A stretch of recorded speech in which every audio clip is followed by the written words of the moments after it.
Pérez serás, y Pérez fue. Ya ahora es Pérez. Bueno, hoy tenemos una gran alegría y es tener la palabra de Dios cerca a nosotros y podemos estudiarla, podemos revisarla. Y hoy vamos a continuar con nuestro estudio. Entonces, lo primero que les quiero pedir es que vayan al libro de Apocalipsis y se ubiquen en el capítulo número 2. El libro de Apocalipsis en el capítulo número 2. Y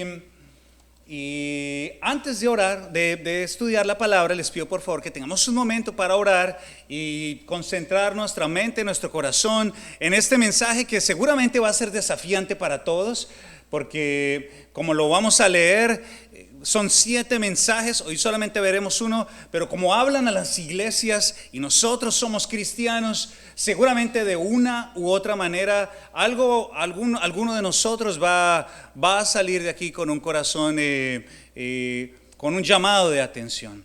Así que pidámosle al Señor que nos guíe con humildad en el estudio de su palabra. Buen Dios, tú eres exaltado, Señor, tú eres el santo. Tú eres el único santo y el único que merece ser exaltado, Señor. Y hoy con humildad venimos nuevamente, Señor, como cada vez que abrimos tu palabra, a buscar tu orientación, Dios mío. Tú eres el protagonista de todo el texto bíblico. Tú inspiraste a los profetas, tú inspiraste a los escritores y ahora nosotros venimos a leer estas palabras que son tuyas. No son mis palabras, no son las palabras nuestras, son tuyas, Dios. Así que hoy clamamos, Dios, particularmente por tu claridad para entenderla y también porque le hables a cada uno de nuestros corazones, Dios mío.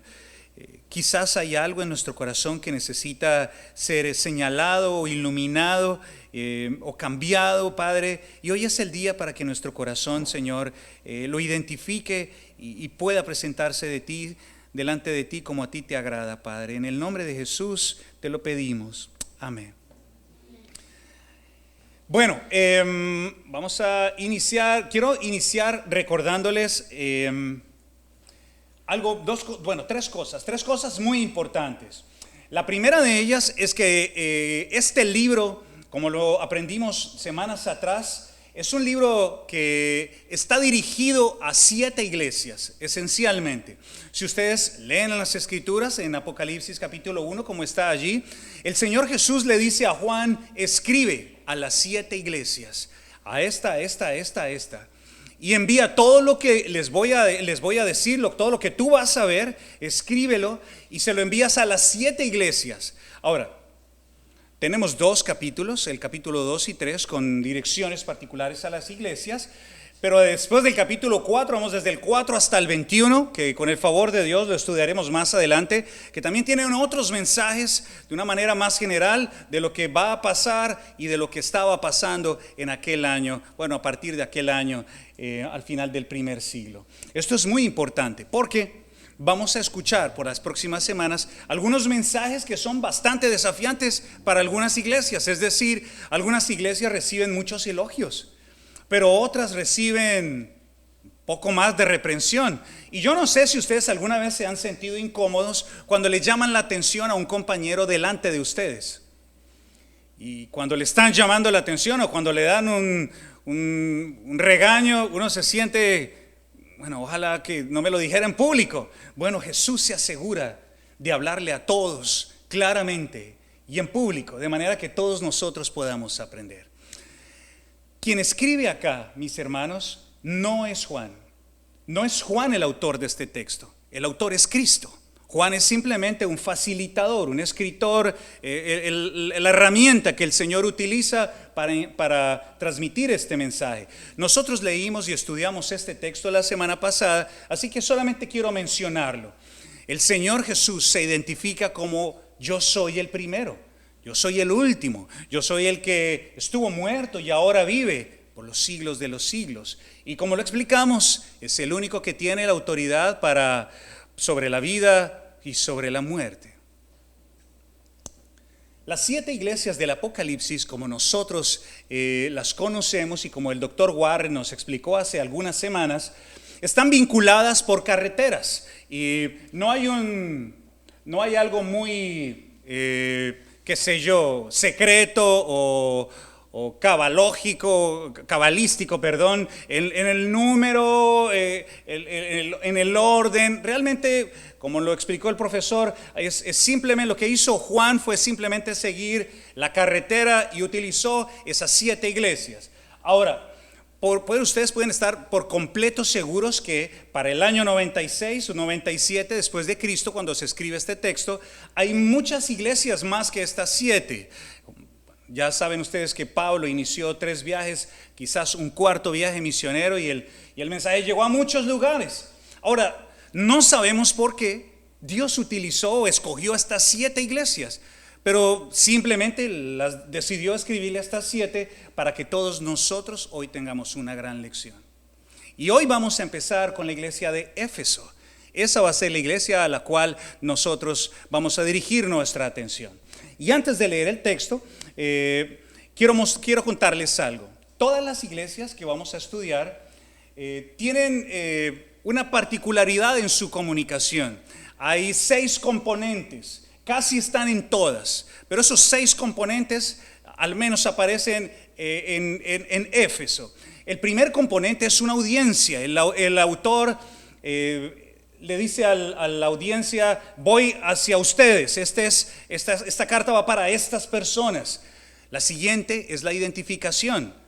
Y nuestro Señor Jesús, se identifica con unas características muy particulares, diferentes para cada una de las iglesias. Y luego habla de un elogio o un reconocimiento. Casi a todas les dice: miren, ustedes están yendo bien aquí. Pero también hay una crítica o una corrección. No necesariamente es algo despectivo. Es algo que el Señor quiere que esta comunidad cristiana cambie. Por penúltimo está un llamado, del cual vamos a hablar hoy. Un llamado al cambio, un llamado a modificar lo que está pasando. Y por último, un premio o una promesa. Así que hoy vamos a iniciar y les pido por favor que se ubiquen ahí en el capítulo 2 de Apocalipsis. Y recuerden, mis hermanos, recuerden que esta carta y toda esta época es de crisis. Hay crisis.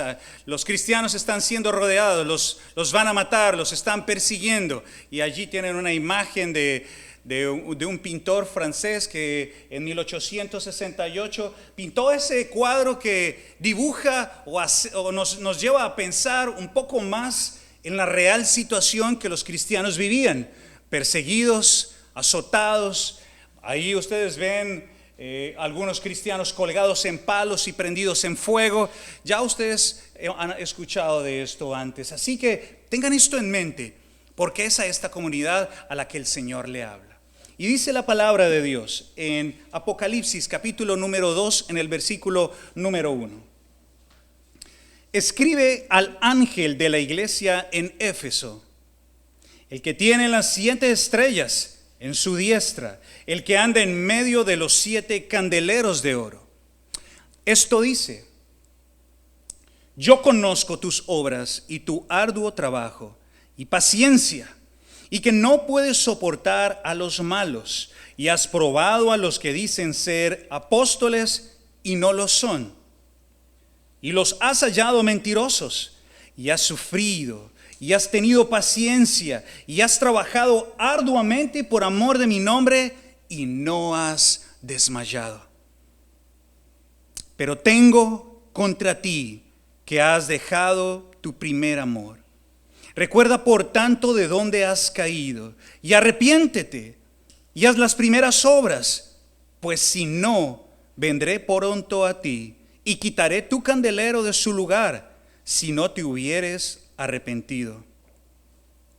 Pero tienes esto, versículo 6, que aborreces las obras de los nicolaítas, las cuales yo también aborrezco.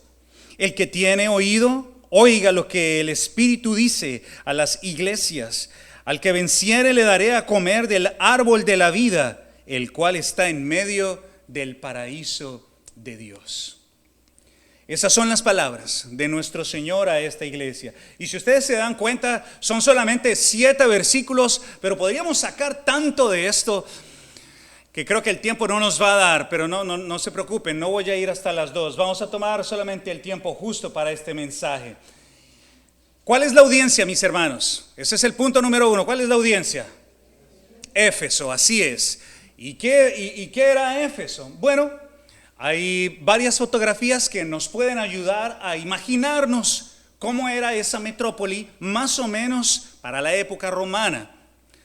Éfeso era una ciudad que estaba en un puerto, por lo tanto, además de comercio, había muchísimo movimiento, muchísimo dinero, muchísima gente entrando, saliendo. Hay fotos de restos de burdeles, la inmoralidad era algo normal, por supuesto, como sucede en cada puerto. Este es un ágora, un espacio, como un teatro gigantesco que hay en Éfeso.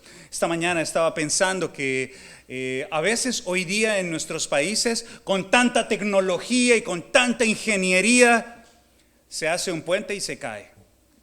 Se hace una carretera y le salen huecos. Pero lo que ustedes ven ahí tiene más de 2000 años, piedra por piedra. Y allí está. No se ha ido y no se ha desbaratado. Ahora, si ustedes se dan cuenta del tamaño, esto nos lleva a pensar de que la multitud de gente que se reunía allí era brutal, era masiva. La ciudad era gigantesca. Miren, esta es una biblioteca, le llaman la biblioteca de Celso, y es solamente la parte exterior, la parte de afuera. Ahora, ustedes se pueden imaginar lo que había de ahí para atrás, la cantidad de libros. ¿Esto qué quiere decir? Bueno, la gente era erudita.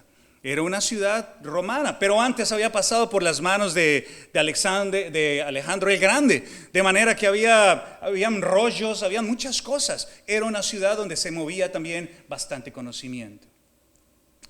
Lo que ustedes ven acá es el templo de Trajano. Trajano fue un emperador que se dio ya después del primer siglo. Pero no solamente hay un solo templo allí, hay más templos que construyeron para los emperadores. ¿Por qué para los emperadores? Bueno, Domiciano va a ser el que está reinando en este tiempo. Y este Domiciano permitió que se construyeran templos a su nombre, donde el emperador iba a ser Señor y Dios. Todos los ciudadanos tenían que adorar al emperador. El emperador era el pontífice máximo. ¿Ya ustedes han escuchado esa palabra? El máximo pontífice. Bueno, así se le llamaba al emperador romano, el máximo pontífice del culto. Y esta ciudad era llamada la guardiana del culto imperial. Por supuesto, había muchísimo paganismo y muchísima idolatría. Entre los ídolos que ustedes van a reconocer está esta, que es la diosa Artemisa. Bueno, la diosa no el ídolo que le llamaban Artemisa o Diana para los romanos. Van a encontrar de esto muchísimo en el capítulo número 19 del libro de los Hechos. Pablo en sus viajes misioneros se encuentra con una cantidad de problemas allá, un platero que está que están vendiendo pequeñas figuras del templo. Bueno, esto fue terrible y terminaron haciendo un gran desorden contra Pablo. También se habla de magia en ese capítulo. De manera que lo que tenemos es una ciudad que está colmada de idolatría, de paganismo, de prostitución, de malas cosas. De hecho, algunas fuentes afirman que el culto a esta diosa o a este ídolo incluía la ofrenda de niños. De manera que ustedes se pueden imaginar dónde está una comunidad cristiana en Éfeso y de qué está rodeada. Todo esto está rodeando a la iglesia, imagínense. Por un lado el paganismo, idolatría, una gran comunidad judía y toda esta cantidad de fallas morales. Y a esta comunidad es a la que Jesús elige hablar primero. Esto es lo que encontramos. Ahora, ¿quién es el autor? Jesucristo. Así es, Jesucristo. Y no me voy a extender en esto porque ya lo hablamos la semana pasada. Allí Jesús se describe a sí mismo como aquel que tiene en su diestra las 7 estrellas, que son los ángeles o los mensajeros a cada una de estas iglesias, y el que anda en medio de los candelabros. Lo que quiere decir es que es alguien que conoce a plenitud de qué estamos hablando. Ahora, tengo una pregunta para ustedes. ¿Creen ustedes que Jesús está aquí con nosotros hoy? ¿Están seguros? Ok. Si reconocemos que Jesús está aquí con nosotros, Él sabe cómo somos nosotros como iglesia. Pero también sabe cómo nosotros somos de manera individual. ¿Es correcto? Él conoce todo. La palabra de Dios por allá en Juan dice que Él no necesita que nadie que le cuente a alguien algo a Él. Él conoce todo, nuestros secretos, nuestras mentiras, nuestra devoción, nuestra piedad, todo lo conoce. Y conoce todo de la iglesia. Ahora, por supuesto, ninguna iglesia es perfecta. Ni siquiera las iglesias de la Biblia eran perfectas. De manera que nuestra iglesia no va a ser perfecta, ni ustedes van a ser perfectos. He aquí el llamado de atención del Señor. Porque sabe que no somos perfectos, pero debemos apuntar a ser más como Él desea. Vamos a trabajar ahora en los elogios. Y quiero llamar su atención sobre algo. Una de las cosas, mis hermanos, como les dije la semana pasada, que nos va a ayudar a todos para aprender mejor la palabra de Dios, número uno es tener una copia de la Biblia. Ya algunos de ustedes están adquiriendo sus copias de la Biblia, que las pueden conseguir, y pueden también conseguir un cuaderno para tomar notas. Ahora, como les dije esta mañana a los otros hermanos que vinieron temprano, es posible que alguno diga, no, pues yo tengo aquí mi celular, está bien, o sea, no hay problema con que leas la Biblia en el celular, pero la verdad es que todos los seres humanos aprendemos de la misma manera. Aunque las épocas han cambiado, nuestro proceso de aprendizaje es el mismo. ¿Qué quiero decir con esto? Si tú observas, si tú escuchas, si tú escribes y si tú repites, una mayor cantidad de conocimiento va a ser asimilada. Si solamente lees el celular de vez en cuando, lees una escritura y lo cierras, es muy probable que no recuerdes sino un par de palabras durante un par de horas. Pero si al estudiar la Biblia te sientas y escribes y tomas notas, vas a encontrar algunas cosas muy interesantes, como las que nos muestra esta escritura. En ese par de versículos, mis hermanos, miren toda la lista que yo encontré de las cosas que el Señor le menciona. Estas son las cosas que Jesús reconoce de la iglesia. Y así como Él la reconoce de esa iglesia, también la reconoce de nosotros y también la reconoce de nuestras vidas individualmente. Miren, el Señor dice, yo conozco. Y esa palabra es central, porque en el griego la fuerza del griego nos lleva a pensar que es un conocimiento experiencial. Pues claro, si Jesús está en medio de la iglesia, si Él está cuando estamos frente al computador, si Él está cuando estamos con nuestros amigos, si Él está cuando nosotros estamos solos, Él lo conoce todo. Él conoce nuestra salida y nuestra entrada, en la noche y en el día. No hay lugar, dice el Salmo 139, al cual nosotros podamos huir que el Señor no nos alcance. Y eso, hermanos, es algo maravilloso, porque ¿qué quiere decir? Que siempre estamos acompañados, siempre el Señor está con nosotros, su mano derecha siempre está con nosotros, y espero que eso les llene de esperanza. Ahora, Jesús dice lo siguiente, miren, yo conozco tus obras, yo conozco tu duro trabajo. Yo conozco tu perseverancia, yo conozco tu paciencia. Yo sé que tú no soportas el mal comportamiento de algunas personas. Yo sé que tú no soportas al malvado. Yo lo sé, dice Jesús. Yo también sé que has descubierto a los charlatanes, a esos que llaman apóstoles y que realmente no son. Yo sé que tú has sufrido. Yo sé que tú has perseverado por causa mía. Y lo mejor de todo es que tú no te has rendido, no has desmayado, no has bajado los brazos.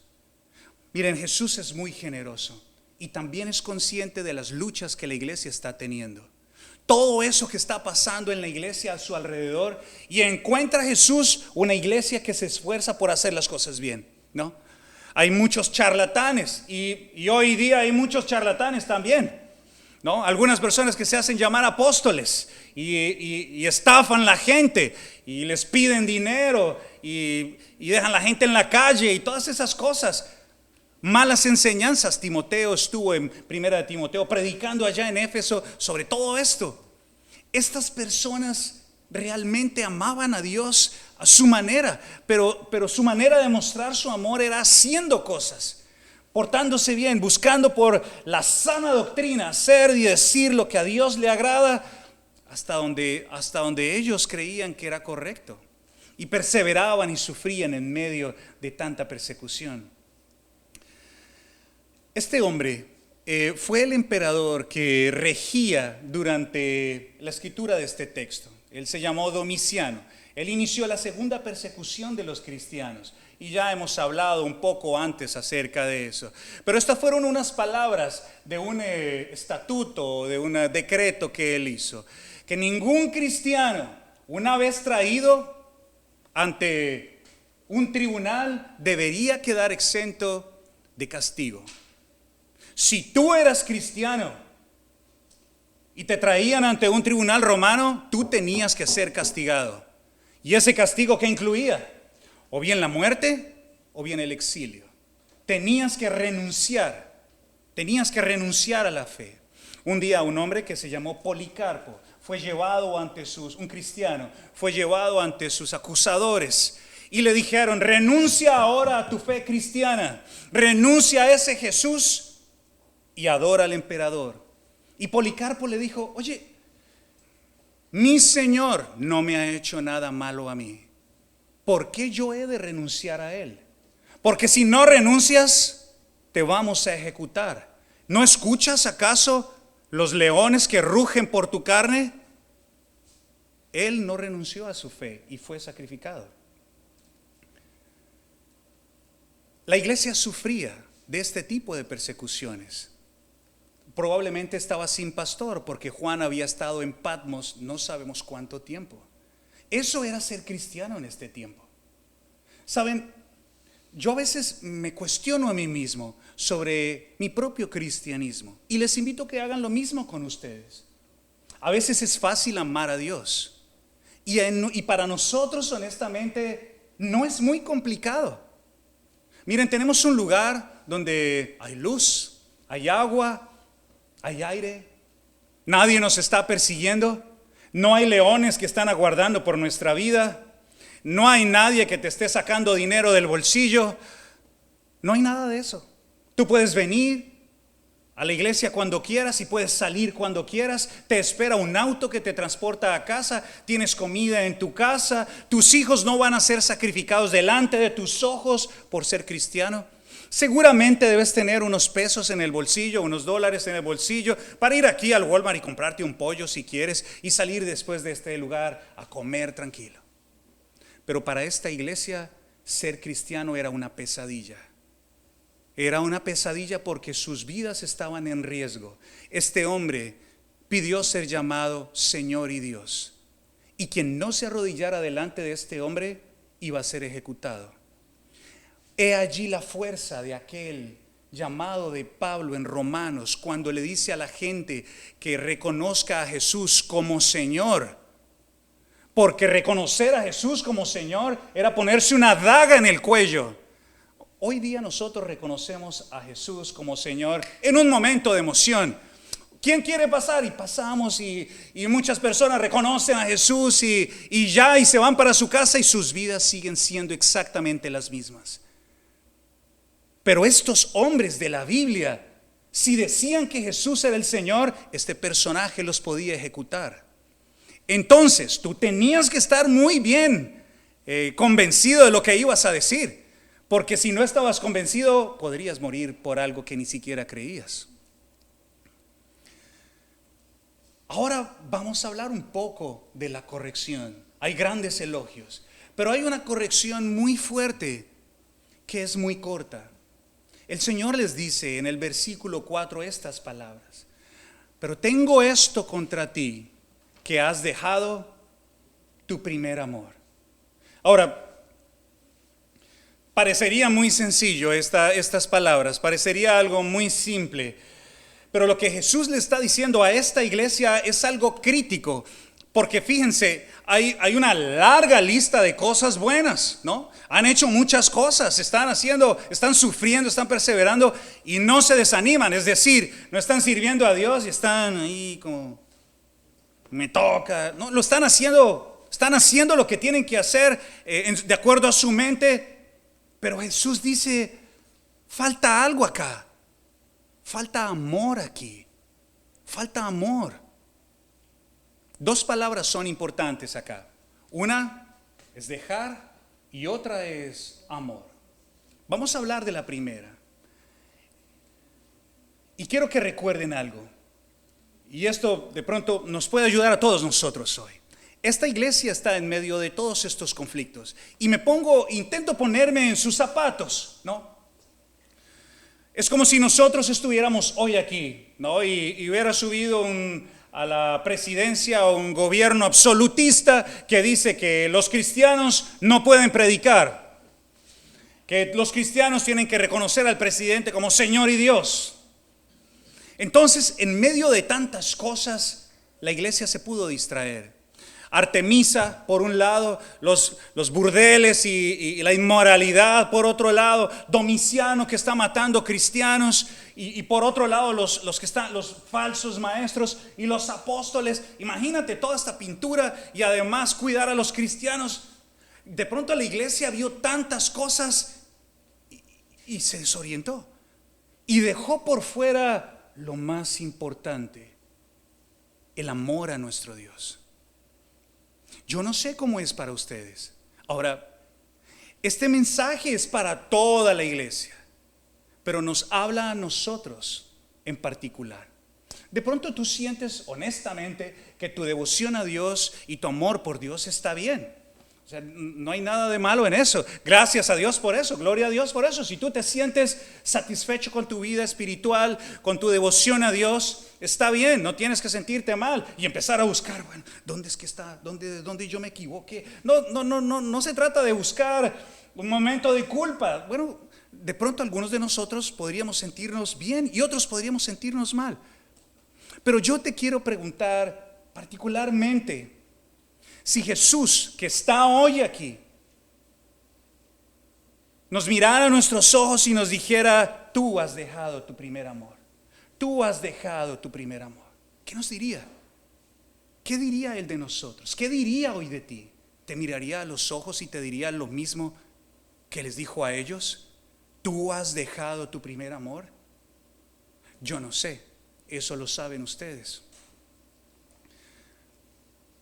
Ellos no perdieron. La palabra en griego no es perder.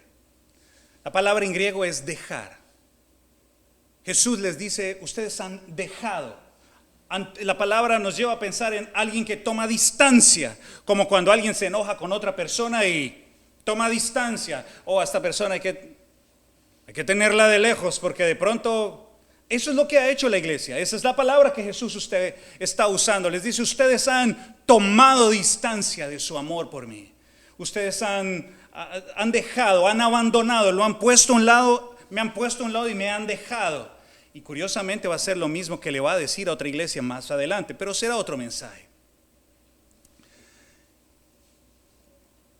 Saben, esta iglesia sufría de algo que nosotros podríamos sufrir hoy día.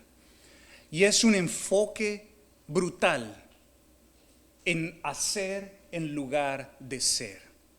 Hacer cosas en lugar de ser. Hoy día nosotros vivimos en un momento donde tenemos que movernos, ¿no? Movernos y hacer y hacer y hacer y hacer. Y algunas personas admiran a los que están muy ocupados, porque en su cabeza el estar muy ocupado es ser muy importante o es ser muy efectivo. Jesús dice, no, yo no estoy enfocado y no estoy interesado en que la gente haga y haga y haga y haga y haga y haga, sino en que sea.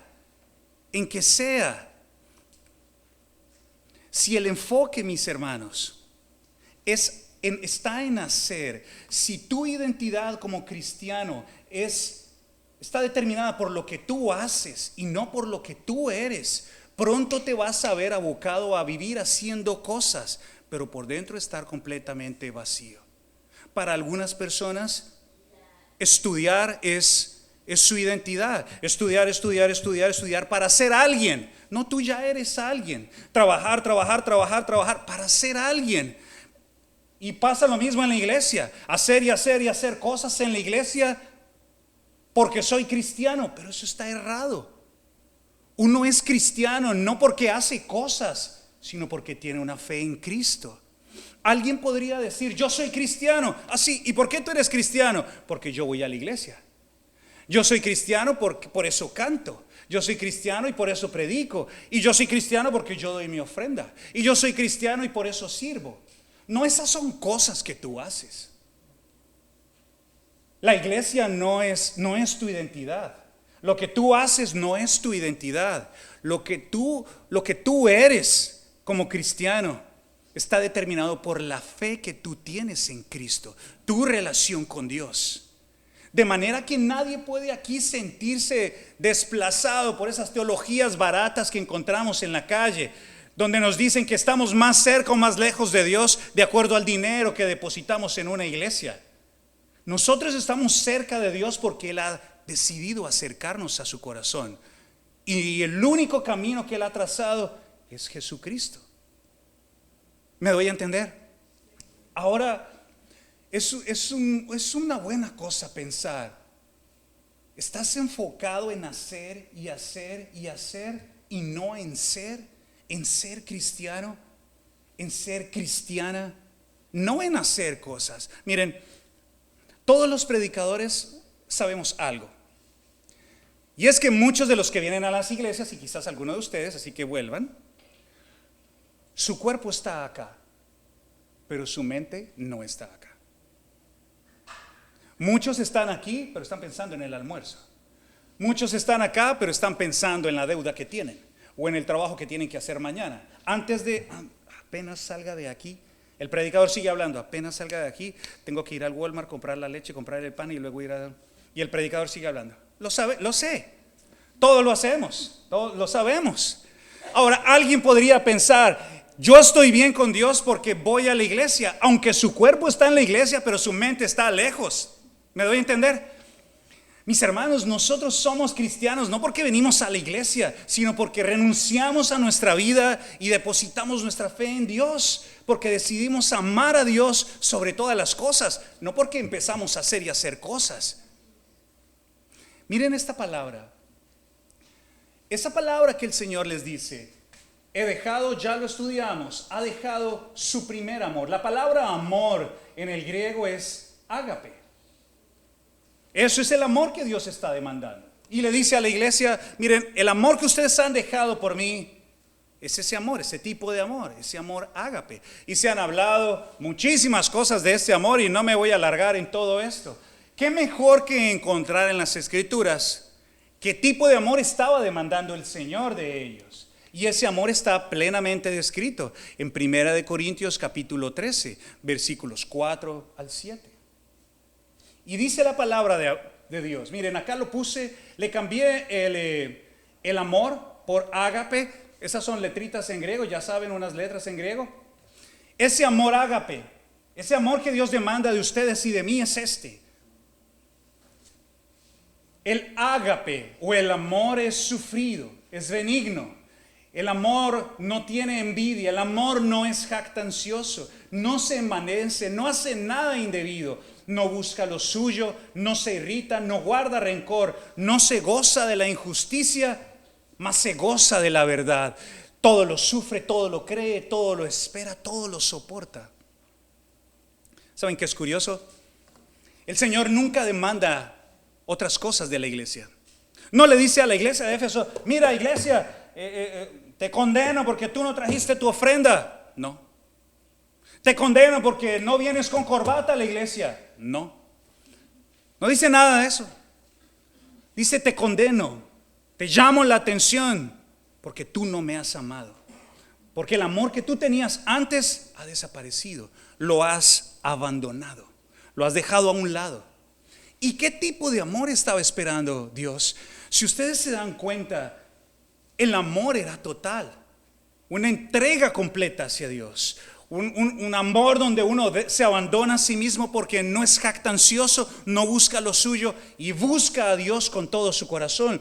Espera, reposa, no odia, no guarda rencor, no se irrita, no se desespera. Ese era el amor que Dios estaba esperando. Y parece ser, mis hermanos, que ellos lo tenían. Ellos tenían este amor, pero lo habían dejado a un lado. Saben, hay algo que es una realidad en este país. Y es que algunos de ustedes, y por supuesto yo me incluyo allí también, todos nos incluimos, algunos de nosotros fuimos muy fervorosos cuando iniciamos nuestro caminar con Dios. ¿Se acuerdan? Cuando iniciamos nuestro caminar con Dios leíamos la Biblia.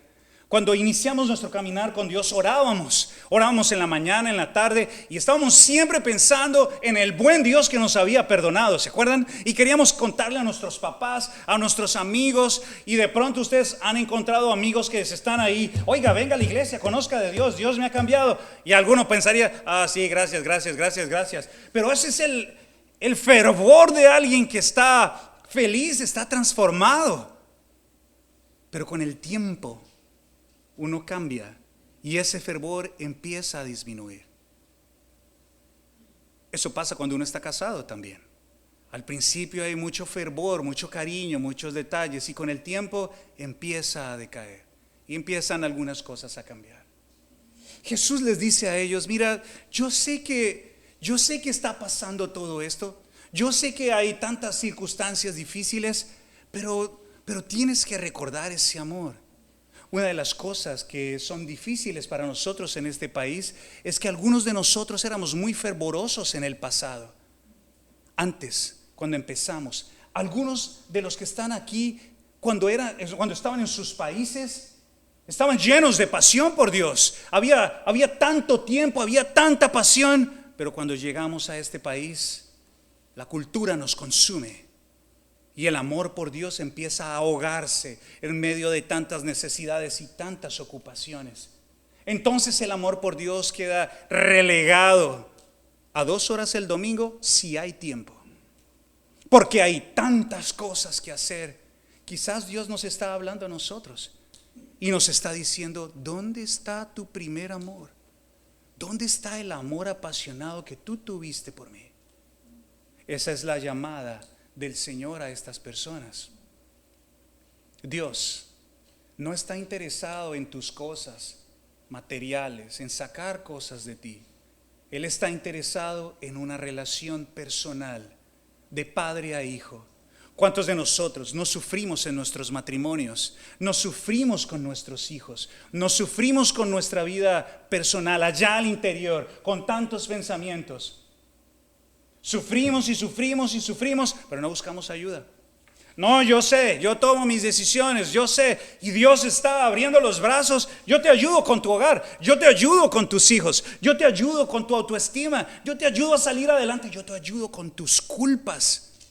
No, gracias, yo lo puedo solo, yo soy macho alfa, yo me las sé todas.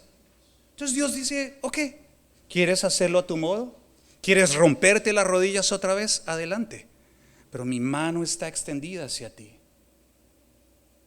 Dios está interesado en una relación con nosotros, no en que hagamos muchas cosas. Podemos venir a la iglesia, podemos alabar a Dios, podemos sabernos muchas palabras cristianas, podemos sabernos muchos cantos cristianos, podemos levantar nuestras manos en alabanza y tener nuestros corazones completamente vacíos y simplemente seguir comportamientos predeterminados de que así me comporto en la iglesia. Pero mi devoción con Dios está completamente fría. Ustedes deben pensarlo. Yo lo debo pensar. Y debemos pensarlo porque es Jesús el que está hablando en esta escritura. Pero ahora, mis hermanos, viene un llamado que no es menos duro, no es menos intenso. Miren, permítanme leerles. El llamado está allí en el versículo número 5. El Señor le dice a estas personas, a estos hermanos nuestros, recuerda, es lo primero que dice, recuerda Recuerda, por tanto, de dónde has caído y arrepiéntete y haz las primeras obras, pues si no, vendré pronto a ti y quitaré tu candelero de su lugar. Y si no te hubieras arrepentido. Mira, Dios, el perdón de Dios no se puede comprar. No hay promesa que valga delante de Dios. No, Dios, yo te haré esto, yo haré lo otro. Dios no está interesado en nada de esas cosas. El llamado a esta iglesia tiene 3 partes. El primero, recordar. Recuerda dónde estabas antes. Recuerda de dónde has caído. Recuerda cuánto amabas a Dios en tu pasado, cuando estabas joven en la fe. Y después de que lo recuerdes, arrepiéntete. Es decir, cambia tu manera de comportarte, cambia lo que estás haciendo y luego vive como debes vivir. Miren, si alguien se puede arrepentir un domingo, alguien puede estremecer su corazón y decir, no, esto está mal, esto está mal, esto está mal, pero salir de esa puerta y seguir su vida normal. O está mal ser inmoral, está mal ser infiel a mi esposa, está mal ser enojón, está mal gritar, está mal golpear a los hijos, está mal trampear en el trabajo, está mal robar, Pero un arrepentimiento sin un cambio adentro y sin un cambio de conducta afuera no sirve de nada. La cosa sigue igual. Por eso Jesús dice, para. Yo sé que de pronto estás atorado con tantos pensamientos. Tengo que pagar los biles, tengo que arreglar este problema, y mi trabajo, y mis horas, mis hijos, mi esto. Y podrías pensar en tantas cosas. Dios dice, mira, yo sé lo que tú estás viviendo, yo sé que estás sufriendo, yo sé que te están atorando por todas partes. Para y piensa. ¿De dónde yo caí? ¿Cómo yo amaba a Dios antes? ¿En qué punto me perdí? ¿Qué fue lo que pasó que me llevó a mí a pensar que esto era lo que yo tenía que vivir? Y después de que pares, arrepiéntete. Arrepiéntete en tu corazón. Di, Dios mío, esto está mal, no lo voy a volver a hacer. Tengo que cambiar esta disciplina. Y luego vivir. Vuelve a vivir. Vuelve a hacer lo que hacías antes. Es todo lo que Dios demanda. Y esta es la parte difícil. El Señor dice al final de ese versículo, de lo contrario, si tú no te arrepientes como iglesia, desaparecerás. La iglesia no está compuesta por ladrillos. La iglesia está compuesta por seres humanos, ustedes. Y todos nosotros formamos un todo. De manera que la labor de arrepentimiento y la labor de devoción, de pasión por Dios, no la debe llevar el pastor. Cada uno de ustedes tiene que hacer su trabajo de amar a Dios con todo su corazón e influenciar a otros a que lo hagan, para que todos nosotros seamos una comunidad que le agrade al Señor, para que tu vida y tu familia sea una comunidad de paz, para que sea una comunidad donde more la alegría, la tranquilidad, y more el Señor. Es un trabajo de todos. De lo contrario, miren mis hermanos, yo estoy seguro de que estas palabras son ciertas. Y yo estoy seguro también que si el primer amor de nuestra comunidad no es el amor a Dios, por más edificios misioneros y dinero que haya aquí metido, la comunidad se cierra. Como se han cerrado miles de comunidades en este país, porque la gente ha perdido la llama de la devoción a Dios. Necesitamos amar a Dios. Necesitamos amar a Dios con pasión, con ese amor que nos acaba de describir el apóstol Pablo.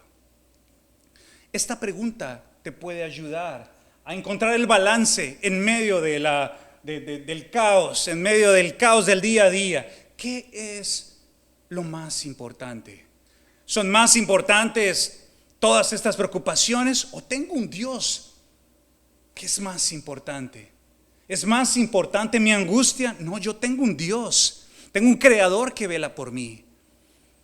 Dios no nos va a dejar abandonados.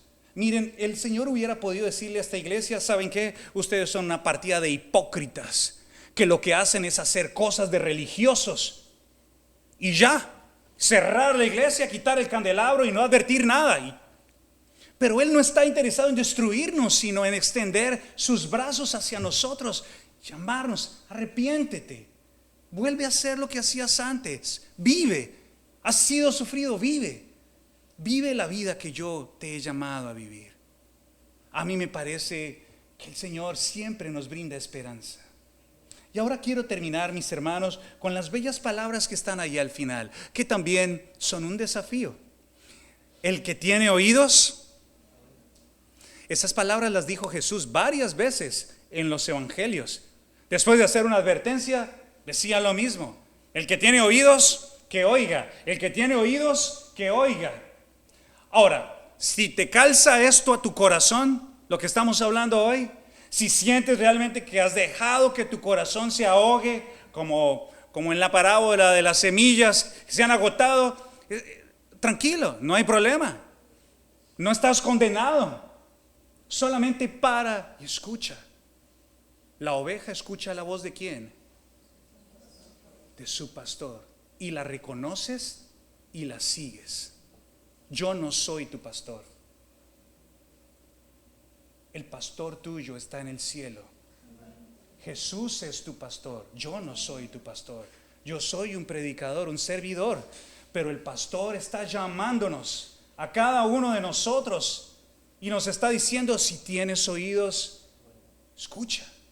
Y Él está diciendo aquí: arrepiéntete. Recuerda, si tienes oídos, escucha.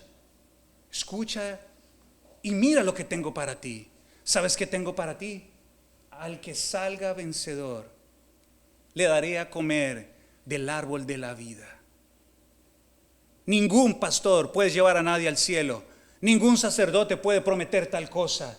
El único que puede hacer tal cosa es el que tiene poder para eso. Y el único que tiene poder para darle vida eterna a las personas es Jesús.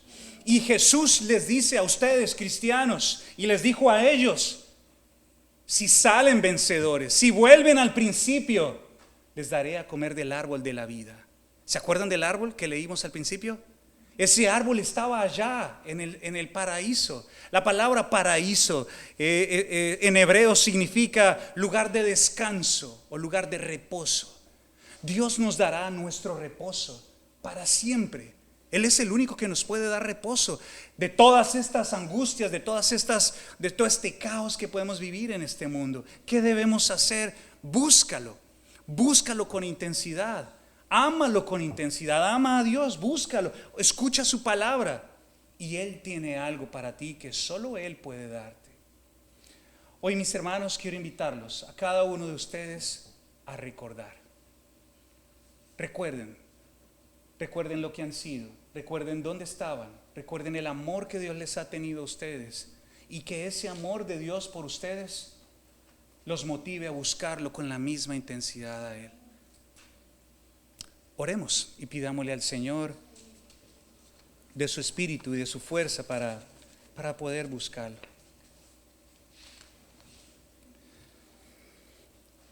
Santo Dios, cuánto te necesitamos, Padre. Gracias por tus palabras que pueden ser, Padre, a veces tan desafiantes, Dios, porque tú conoces nuestro corazón, Señor. Gracias, Dios mío, porque cuando nos debes decir que nos amas, no solo lo dices, sino lo demuestras con creces, Dios. El hermoso día que nos has regalado hoy es una muestra inmensa del amor tan grande que tienes. Pero también, Padre, como un buen Padre, nos llamas la atención. Ahora, Dios, hoy te pedimos con humildad, Señor, que nos conceda, Señor, la gracia y la fuerza, la claridad de nuestro pensamiento, el corazón doblegado ante ti para volvernos a ti. Danos la fuerza para volver a ese primer amor. Danos la fuerza para amarte como tú nos amas a nosotros, Dios. Gracias, Dios mío, porque tú fuiste el primero en amar. Nosotros solo debemos seguir tu ejemplo, Señor. Padre, te oramos en esta mañana, porque todos nosotros, si hemos venido a esta iglesia, tenemos una vida espiritual en la cual estamos interesados, Dios. Te pedimos, por favor, que le hables a cada uno de nosotros, que ellos, mis hermanos y yo, nos podamos ir a casa y pensar en lo que hemos hablado hoy. Podamos recordar, podamos arrepentirnos y podamos volver a ese amor, porque un día, Señor, solo tú nos llevarás ante tu presencia para la eternidad. En el nombre de Jesús, nuestro Señor y Salvador, te oramos y te pedimos todo esto, Señor. Amén. Amigos, gracias por venir en esta mañana. Les deseo la mejor de las tardes. Dios los bendiga. Disfruten su resto de domingo y nos vemos con el favor de Dios el miércoles o el próximo domingo.